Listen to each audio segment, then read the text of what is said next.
So welcome to this workshop number one, from inclusive education to inclusive employment opportunities. In this workshop, the participants we will try to identify which actions are needed to support the transition from inclusive education to inclusive employment opportunities for persons with disabilities. As I said this morning, as I wrote during the panel, today we celebrate the 200 years death of Napoleon. I don't think we are here for try to intend to have a revolution, but for sure we need to accelerate and the substantial social changes, and we are on the right road for that. So we have to go a bit more forward. Still, there are in some countries there are many problems under this point of view. So no more speaking from my side, but I would like to introduce our speakers. We have three speakers today in our workshop. The first speakers are coming from Belgium, Koen de Ver and Catherine de Best. Koen is the founder and CEO of Connect, and Catherine is accountable for the division social cultural, and she works in Connect as well, and she's the project leader of the project that will be presented today. So I start giving the floor to both of them. I think maybe Koen will start as first speaker. So please, the floor is yours. You have around 20 minutes. Let's say that a couple of minutes before, or I will remind you what you still have. So we have time also to interact together with our attendees. Please, Koen, the floor is yours. Thank you very much, Fabrizio. Yeah, I give a brief introduction. Connect is an organization that supports youngsters with special needs to live fully in an inclusive society. And we see that it is necessary to work on this because even in Belgium, there is still a lot of work to do. Young people with disabilities are often unknowingly excluded in many places. They often grow up in systems where they are isolated as a group. And this starts already at an early age. 95% of the young people with disabilities go to special education. 95%. From there, they often go to care institutions where they spend or waste the rest of their lives.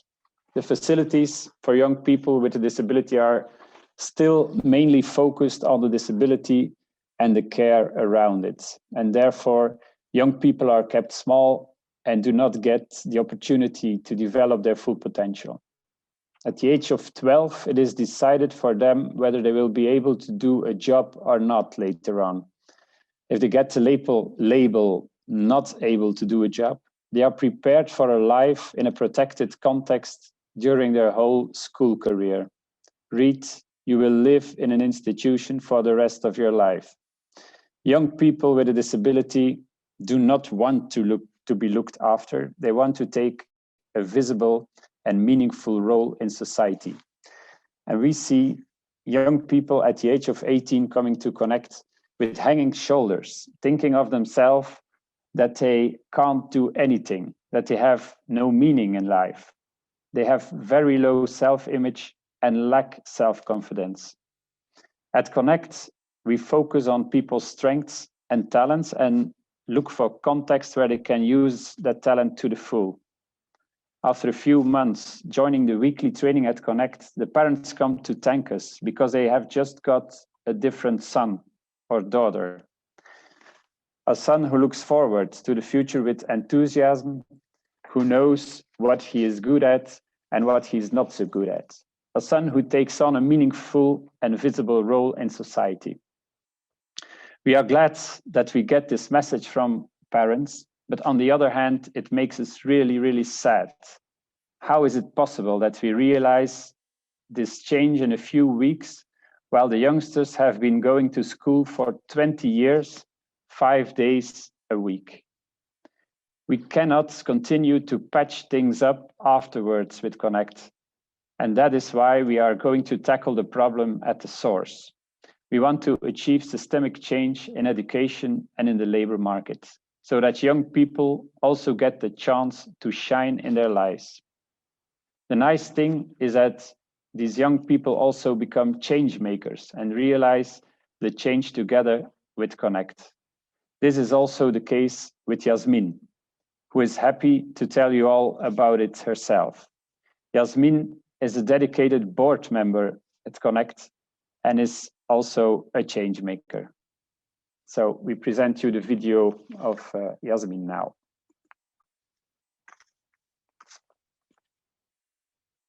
Did the video already receive?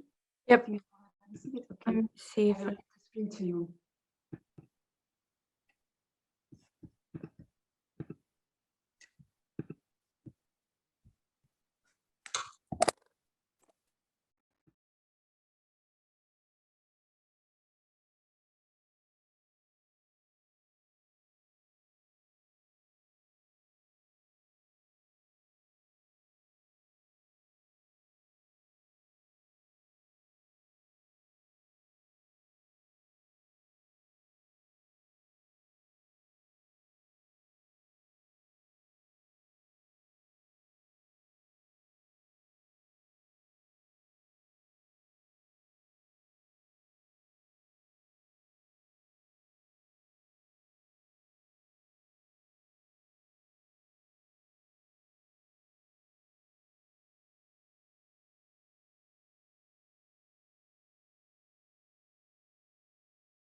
us telling our experiences in school, and I will, that's the base for our project Hotspots for Talent, and I will tell you a bit more about it.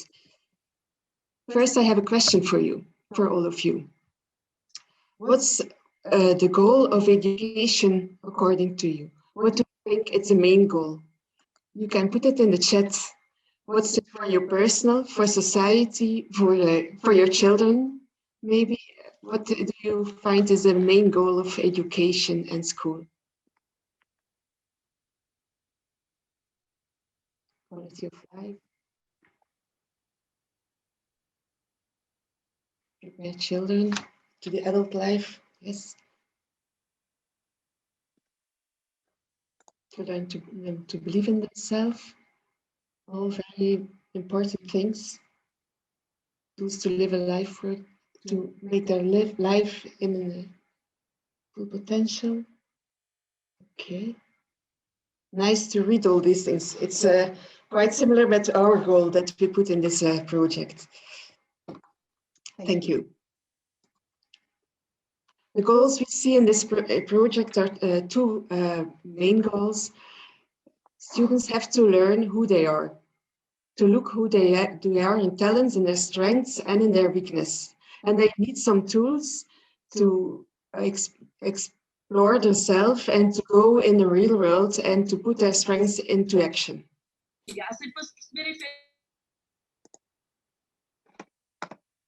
Is there some echo on it?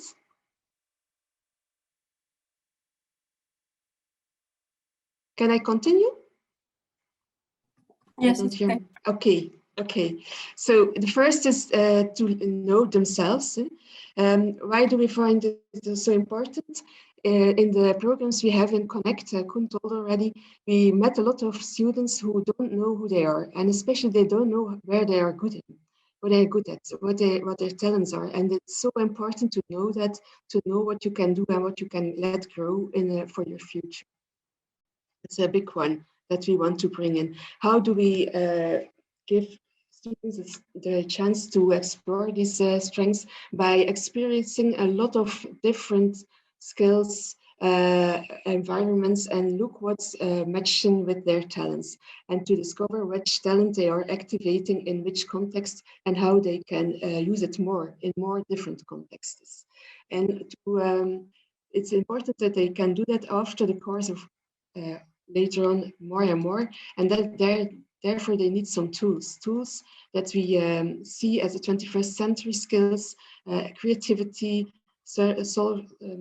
problem solving, making their own plans, working together with other people. Two main things that are so important to learn in school. I will tell you the story of Yuki. Yuki is one of the girls or the youngsters who is participating in the long-term project of Connect. And 3 years ago, when she started at Breakout, the long-term project, and you asked her, where are you good at? She only said, working with elderly people and working in the kitchen. And her mother added, yes, that's the only thing you learned at school, Yuki. But there are so many other things in the world. When you will ask it nowadays at Yuki, what are you good at? She will say, oh, I am so happy to work with words. I like to present my story to the people, to the public. I'm a dancer. I like to make posters, to use my creativity, and many, many more things. And what we also see is that Yuki is able to explore on her own other contexts and other experiences to broaden up her possibilities. So that's what we want to reach for each youngster, with or without disability. In the project Hotspots for Talent, we are looking and experimenting how we can bring this insights into the school system. And it's quite broad, saying that someone has to explore his self and getting some tools. So we made 6 criteria for these experiments. The first is that every experiment we do has to contribute to the growth mindsets from teachers and from students. The school has to be an open system, an ecosystem where there's a link with all the organizations and companies in the environment of the school. Learning is not only a phase in the youngsterhood, but also during the whole life, and you can bring it together and mix it up.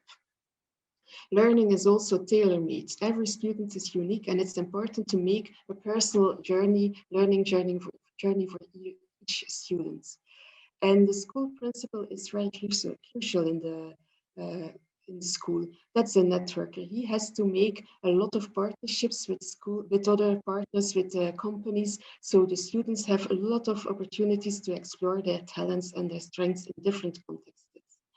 Learning by doing and experiencing is crucial for each one of us. Let's go outside and try things out, not learning by theory in the classroom. And then the last thing is the evaluation system. Nowadays, the evaluation system focuses mainly on giving a grant to everyone and saying where they are good at in points. But let us use an evaluation system as a continuous compass for the student himself to see what's the next step in growing, so that the growing process is more from the student and less from us as a system. How do we do this? The project is facing to 2050. We want to make a radical change in 2050 in school systems and in the labor market, in both systems. And therefore we made a vision for the future, and we are making several experiments who are contributing to that future vision. This is going we use a lot of co-creation methods in it, because it's so important that everyone who is contributing is engaged, and we know what they need and how we can make change to each of them, in each of them their behavior.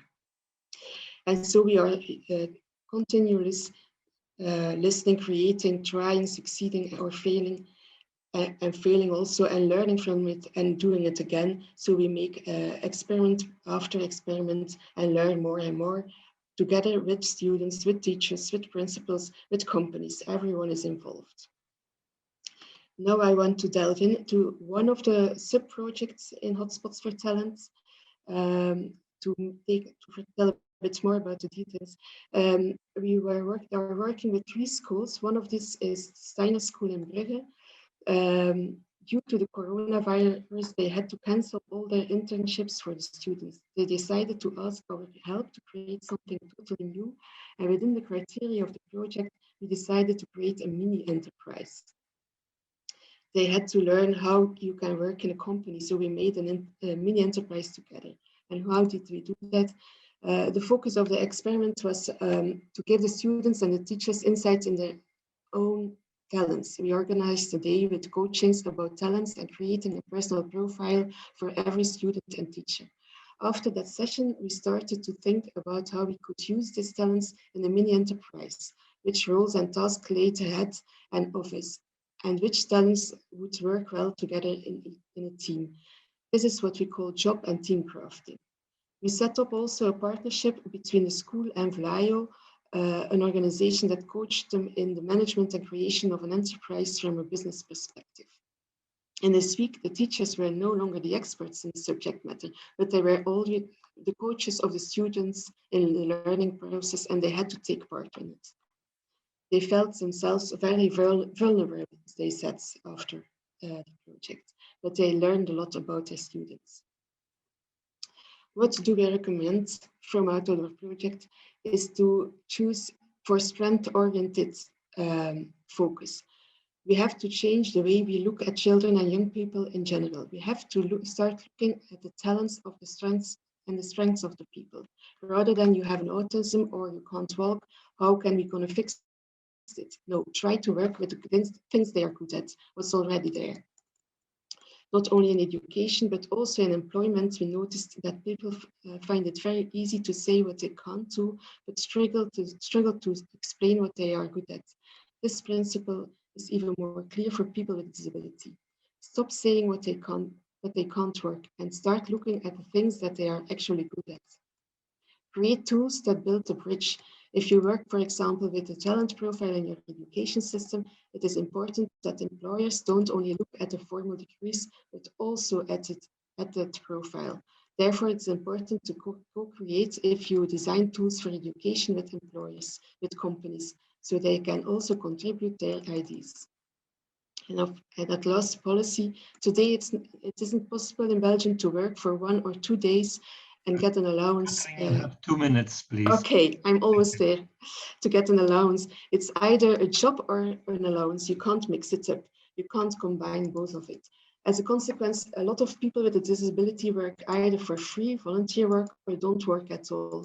We lose a lot of potential talent because of this policy. And I think it's important to change that. This principle affects also the school system. When you are oriented in UV1, what Yasmin said, when you're 12 years old and the option is there's no option anymore to get to paid work. You're dispatched to the allowance system. And so we have to break this up and make more possible so that persons can go a personal path in their life and have a lot of options starting from their strength. That's what we learned in our project. I'm very curious to hear your questions or remarks to it. Thank you for being in time. And yes. Thank you for the interesting video. Sorry that we couldn't hear it, but at least we could read. Yes. So for some of us, maybe we would have been even more comfortable that we could read it. But it was interesting to learn from that. Now I was thinking, maybe if you are okay, if there are some questions immediately, it's okay. Otherwise, if you prefer to think about it, and then we can make questions and remarks or whatever at after the other presentation, so we can interact maybe a bit better and have inspired also from that. Sorry, I have to stop my clock that was saying that the 20 minutes was over. That's it. Okay, so let's do that. Let's go to our next speaker. Our next speaker is she's Ikmah Tagouli. She comes from l'ADAP, an organization in France. We know each other quite well. We have had the opportunity to work together in the project Desk 2. Ikmah is responsible for European projects in l'ADAPT, and she's also a member of the Member Forum on Education. She will present the Salzburg Declaration on Inclusive Education. So Ikmah, the floor is yours. Thank you, Fabrizio. I am currently sharing my screen. Can you just confirm that you're saying? Yes, all good. Great. To remind you a bit of the context, a new declaration on inclusive education is to be worked on by EASPD's Education Member Forum. The question is, what is the aim of this declaration? Why is there a need for this? According to the World Health Organization, between 93 and 105 million of children live with disabilities. Inclusive education enshrined in Article 24 of the UNCRPD should therefore be the founding principle of any education system. The aim of the declaration that we're working on is to raise awareness on the need of such inclusive learning environments, to identify the barriers to this path towards inclusive education, and finally, but most importantly, to provide recommendations to policymakers and the actors concerned by the field of education. So in order to work on this new declaration on inclusive education, the EASPD Member Forum will base itself on several resources, among which are the EASPD's Barometer Report on Inclusive Education in the EU, but also especially on the 2015 Salzburg Declaration on Inclusive Education. my aim here is to present to you the recommendations that were issued from the 2015 declaration in order for us to have some baselines for the elaboration of the new declaration. But before going through that, it shall be important to attempt defining inclusive learning environments. As you can see, being inclusive means resorting to environment adaptation to the needs of the student, to adopting attitudes, approaches, and strategies that includes all learners in all activities with complete respect to their individual needs and learning level. As you can see, here are the key topics to be addressed in the declaration, amongst which are essential and unavoidable frameworks like the UNCRPD or the European Disabilities Strategy, but also current issues like the impact of the COVID-19 on education, digital transition, and the role of education in an inclusive society. A list of barriers to inclusive education had been identified, such as the lack of political will for inclusion, or needs and use of assistive technology or physical accessibility of infrastructures. The recommendations that resulted from the Salzburg Declaration in terms of transition from education to employment are the following.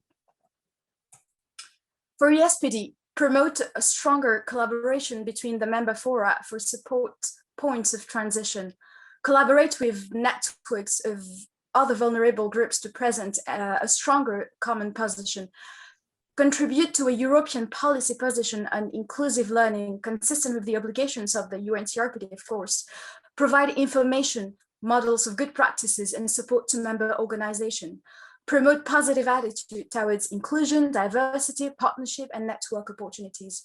For European policymakers, develop clear and coherent policy framework and legislation promoting inclusive education, and all this in cooperation with the person with special needs, families, education providers, and other stakeholders, and to develop a harmonized definition of disability in Europe.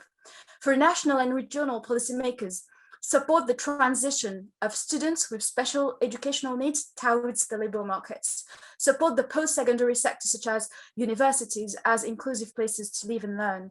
For education providers, strengthen the awareness of local community actors about the importance of inclusive teaching, build a network with potential employers to facilitate the transition to the labor market. For teachers, trainers, and staff, collaborate with the family and the community of the child. These are the recommendations which resulted from the work done in 2015. The conclusion drawn in the Salzburg Declaration is the following. Due to the barriers highlighted before, access to education and lifelong learning programs in mainstream and other educational facilities are still far from being the reality for many pupils and learners with disabilities. But EASPD and its members believe that inclusive education is realistic and an achievable goal. So I hope that the recommendations presented, issued from the Salzburg Declaration, will enable us to launch and feed the next steps of this workshop. What are the needs policy-wise? What is missing from the current legislation or the current declaration? The questions will help feed the development of EASPD's 2021 Declaration on Inclusive Learning Environments. Thank you for your attention.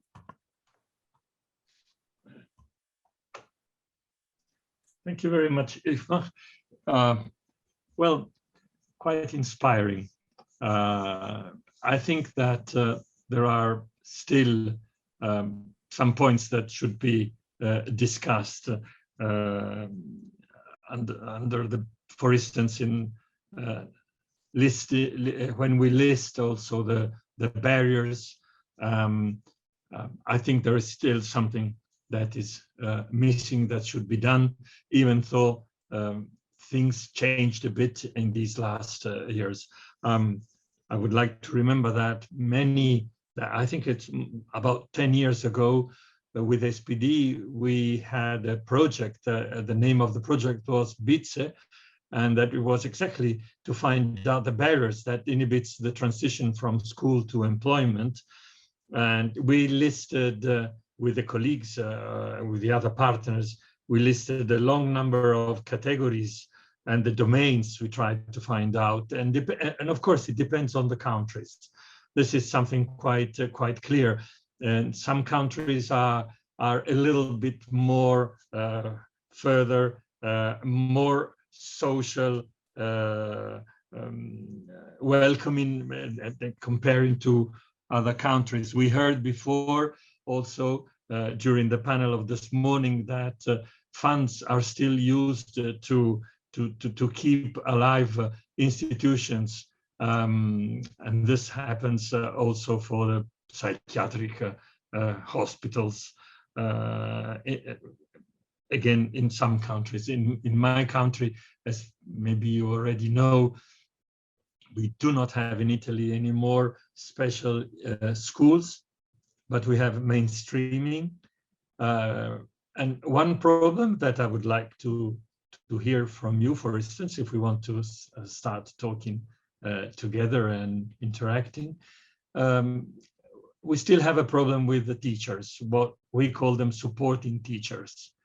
How they are trained and how they have to start their work, that sometimes it's more a mission than a work, together with clients, being in the same classroom with all the other, let's say, regular pupils. So I would like to open the floor. I think we are quite a large number of colleagues that are following this workshop. I cannot see them all on the screen, of course, so I don't know if we can take off, for instance, the name of ICMA from the screen and put the icons of the attendees, if this is possible, so we can have a better overview than what we have now in this moment on our screens. I ask the technicians from our organization to do that, if it's possible. But yeah, well, this is too much. Only my face, no. But if we can stay all together, I think it will be much better. For participants, you can press gallery view at the top and then you can see everybody, if that helps. I have a, let me see. Oh, yes. Thank you for the suggestion. That's much better. So, okay.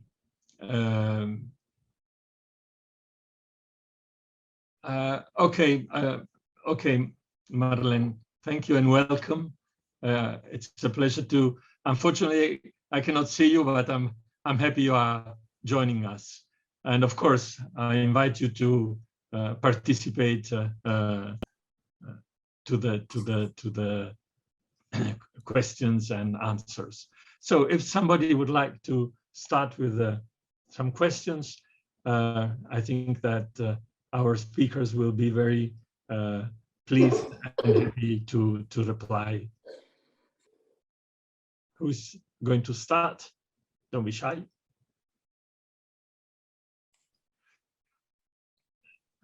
Okay, I will start the discussion, as I said before, and I would like from Koen and Catherine to have their impression about the.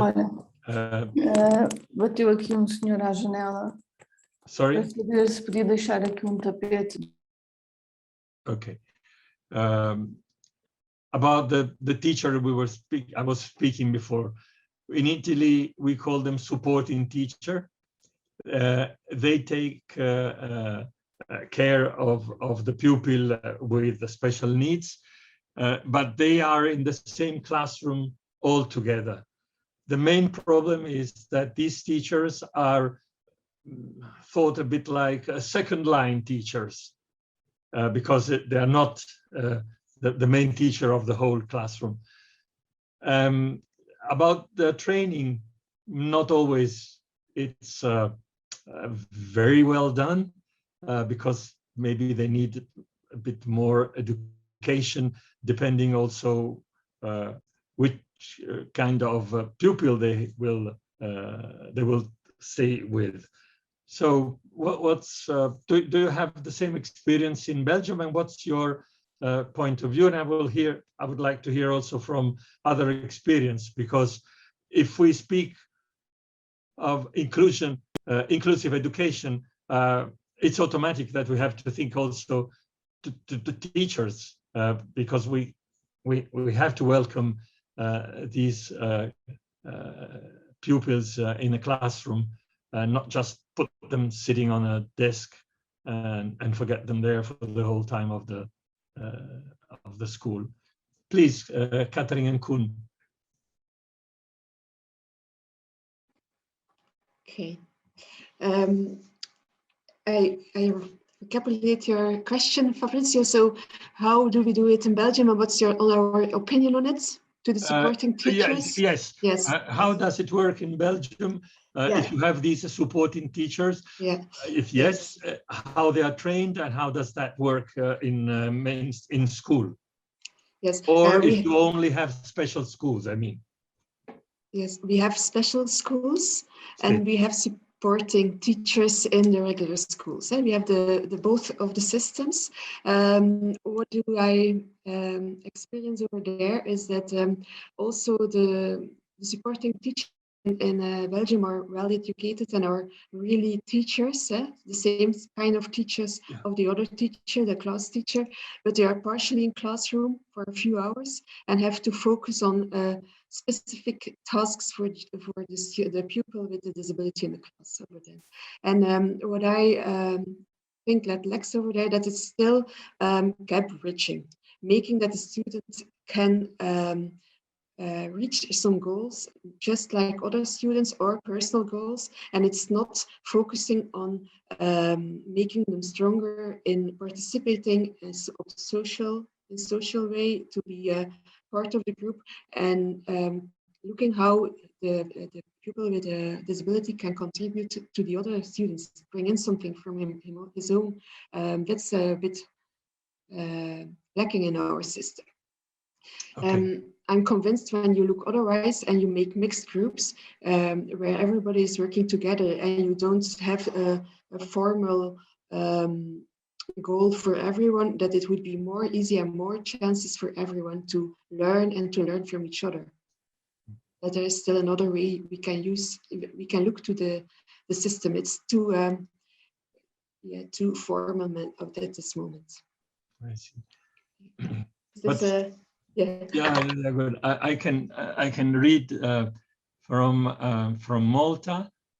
They have supporting educators also. Yes, I can read that, and in the same classroom with the others as we do.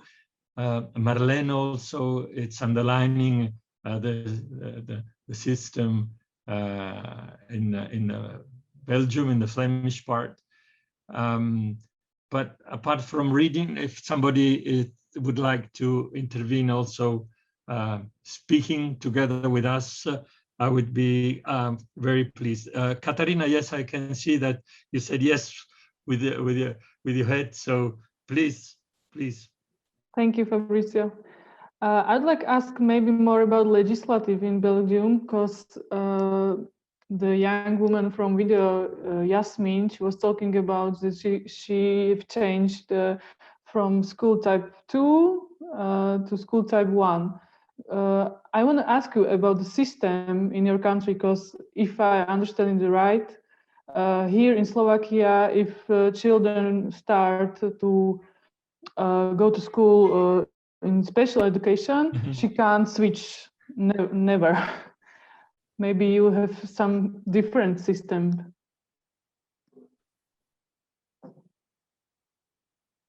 Who would like to reply from Belgium? Catherine, will you say something more replying to Katarina? I will can reply from Jasmine's story. In Belgium, in the special education, in the high schools, you have 4 types of orientation, and that's what we call type 1, type 2, 3, 4, and 1 is orienting to daycare service centers, 2 to a special social employee settlements environments, and 3 to the regular market, 4 regular markets, but the high level ones. So we have a categories in the special education. That's what she was referring to. And nowadays you can switch in Belgium from special education to regular education, but there are not so many children who are doing that. It's not so common. Okay. Thank you. Other comments or remarks under this point of view? I see that Jessica Hermosilla from us is saying, how can trainee teachers support students with disabilities and special needs when they have not been provided with all the knowledge they need to do so? That's a good question.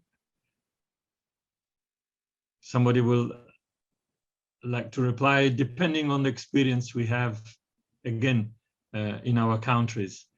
In Italy, it is a problem. And the problem is that several times teachers are asked to take care as a supporting teacher to a person with special needs, but not always they take care of which is the special needs that the person has. So one time you can be for 1 year supporting teacher of a person with a severe kind of dyslexia. The year after, maybe for a partially sighted or blind. So it depends on that year which kind of students with special needs are in classrooms. And so you are not specialized, you are just a supporting teacher. And of course, this several times creates a problem for the teacher, him or herself. And for the same reasons, these so-called, as I told you before, second line teachers is because they are not employed regularly with a contract with the Ministry of Education, but they are like freelancers. And in this case, they just say, okay, a way to work and to earn money is to list me on the supporting teacher. So the motivation, it's not so high. They just do it. Not for all, of course, but this several times creates a bit of problems, of course. Another little problem that is not so little, it's about the parents of the students with no special needs that are afraid that having in the classroom a student with special needs, it can slow the let's say lessons, the education system. That's quite uncomfortable to hear, but it happens also. So again, we go back to the revolution.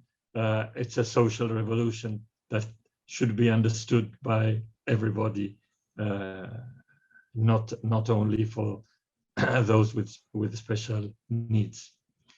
So this is part of what it is.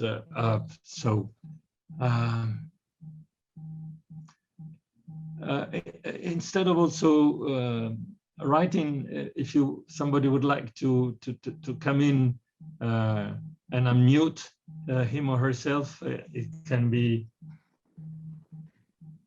interesting to do that. But I would like to ask more about. Oh, Katarina, please, yes. Thank you. Because we are working with young people with disabilities, we are supporting them to work in open labor market, and we are still fighting and searching for the arguments why to employ the person with disability, the arguments for the employers. So could you please tell me what is useful for you when you are communicate with the employers? Why to do that? You mean why to employ, in which way convince an employer to employ a person with a disability? Yes, for example, me, if I were a boss in some company, why I supposed to employ some person with disability, what it brings to me. Of course, we have some arguments, but we are still hungry for the other arguments, you know? Yeah. Well, I have my idea, but before my idea, I would like to hear, I see that Catherine is smiling, so maybe she has a reply on that. Mm-hmm. Please, or Kun, as you prefer. Go for it. Okay. I think it's... sorry, Kun, but we cannot hear you. I think it's... Can you hear me now? Yes, yeah. yes.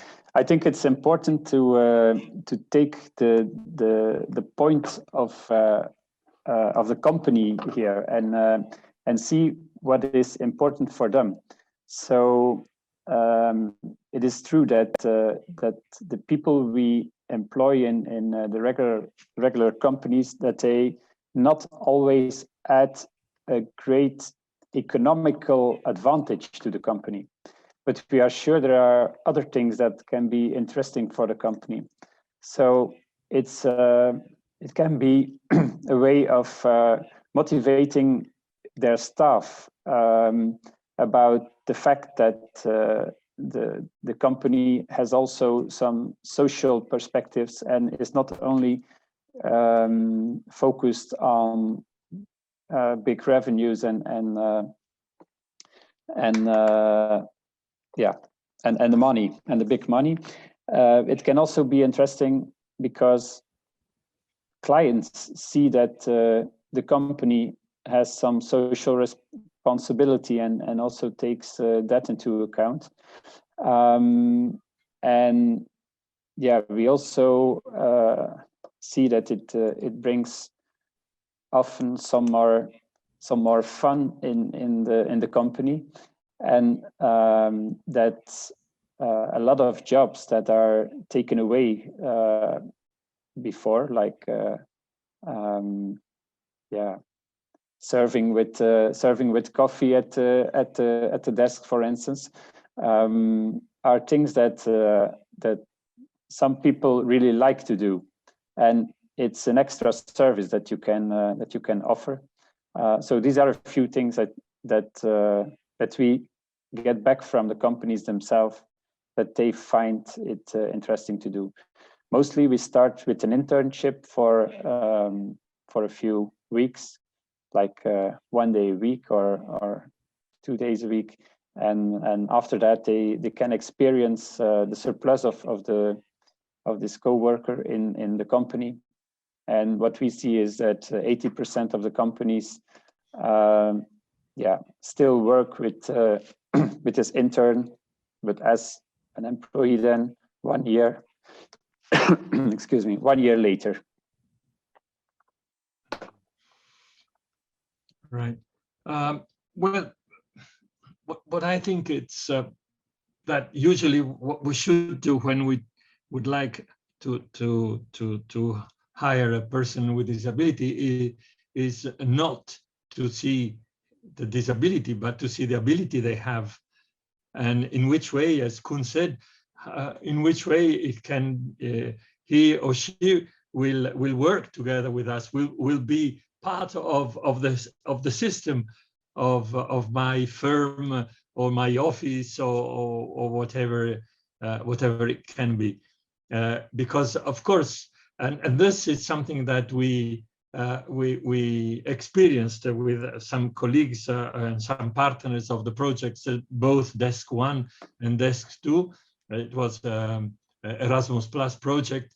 It was exactly also, and this is, it was also to how to say, to see again, when you introduce a person with disability, to show what she is able to do.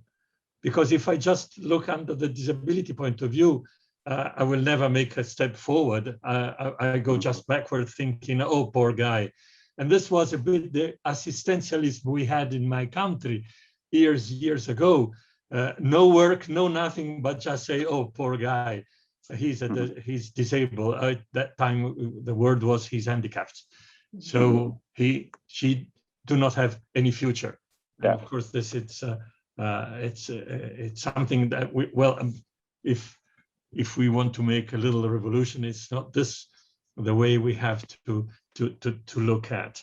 Of course, this is always the starting point. We take some time to find out together with the youngster what his strengths are and what his talents are, and also the things that he's not so good at. And it's not rocket science. It's quite easy. And if we go to the company together with the youngster, he or she can tell himself what the things are that he's good at, and it's important to build the job around the person and not the person around a job.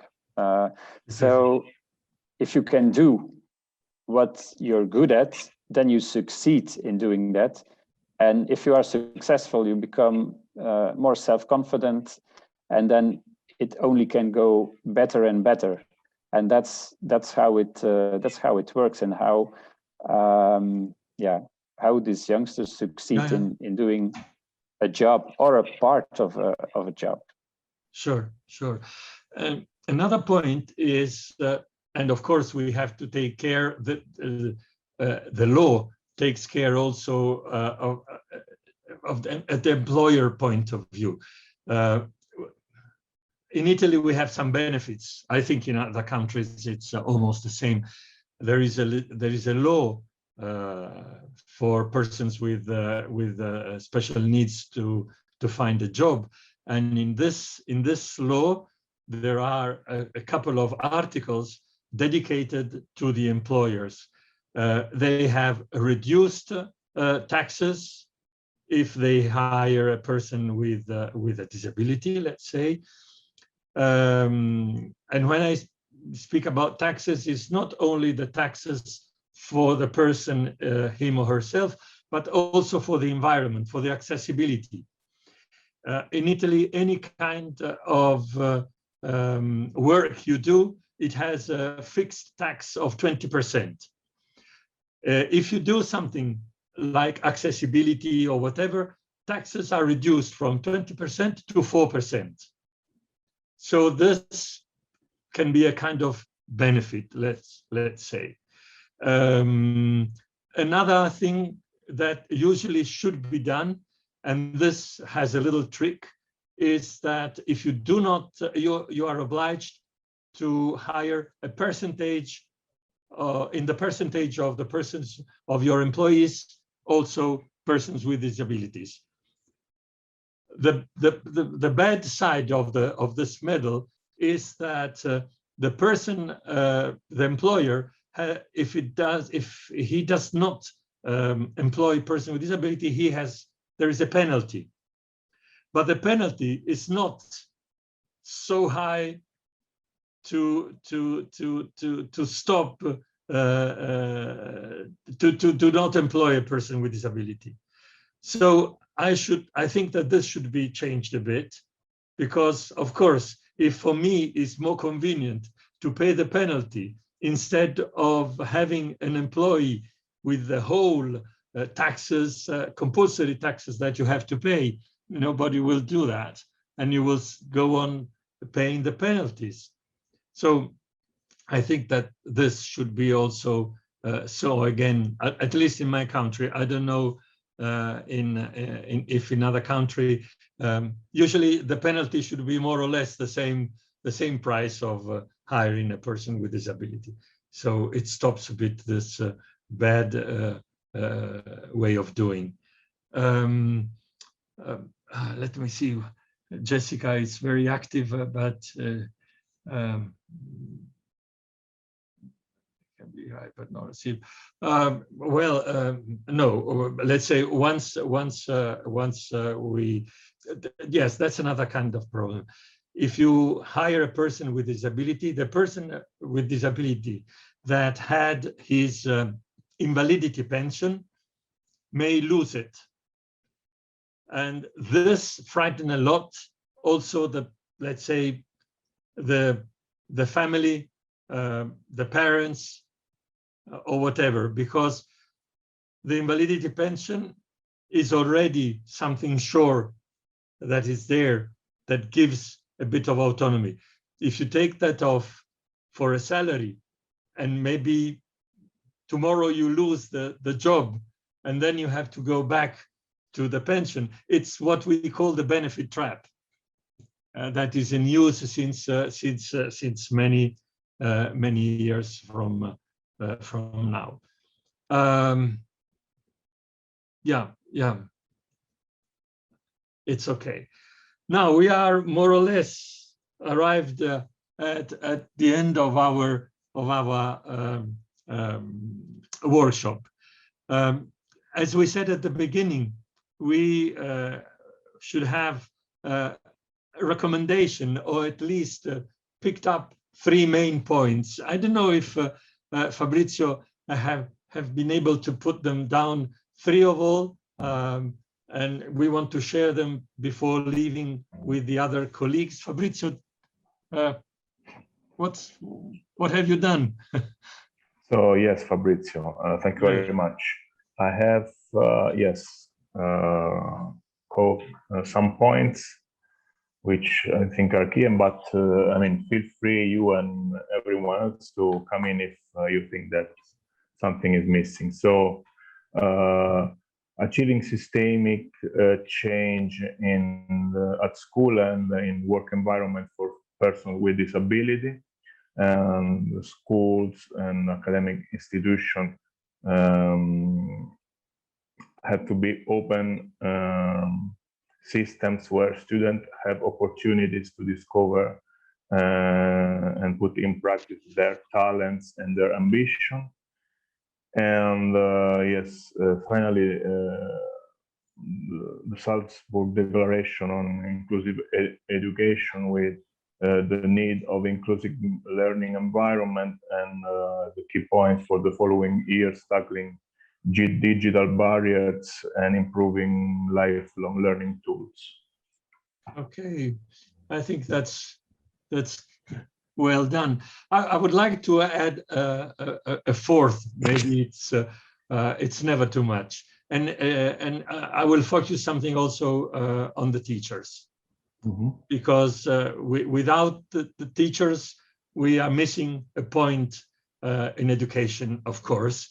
But teachers for special needs, pupils have to be trained, have to be professional. So I think that this is also something we should care, and we should bring as a recommendation for us. Can I add something to that, Fabrizio? I'm sorry? Can I add something to your last recommendation? Yes, please. I think it's true that teachers has to be trained, but they mostly have to be trained to see the strengths and the chances. For you can train them and see the handicap and the defects, but it's not just in seeing what the people can do, what the students have in potential. They have to be trained in. I think I would like to add. Yes. I totally agree. Yeah, I agree. You said it better than what I did. No, that's fine. And I see that heads are saying yes. So we all agree on that. So, friends and colleagues, it was a pleasure to spend this hour together. I hope we can bring home something good, some suggestions more.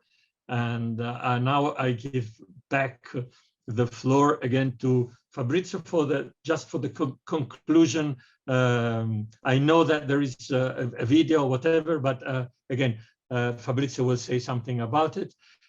This afternoon, if there are colleagues from the board, I cannot see them all. We have a board meeting of EASPD. It's a closed meeting, but if there are board members here, I hope to see them later. Fabrizio, I think there is this little video or something to conclude and to say hello to our colleagues, right? Yeah. Yes, Marina is now sending, projecting the video with instructions on the following events. So goodbye to everyone and thanks for joining. Goodbye to everybody and thank you again for being with us. Ciao.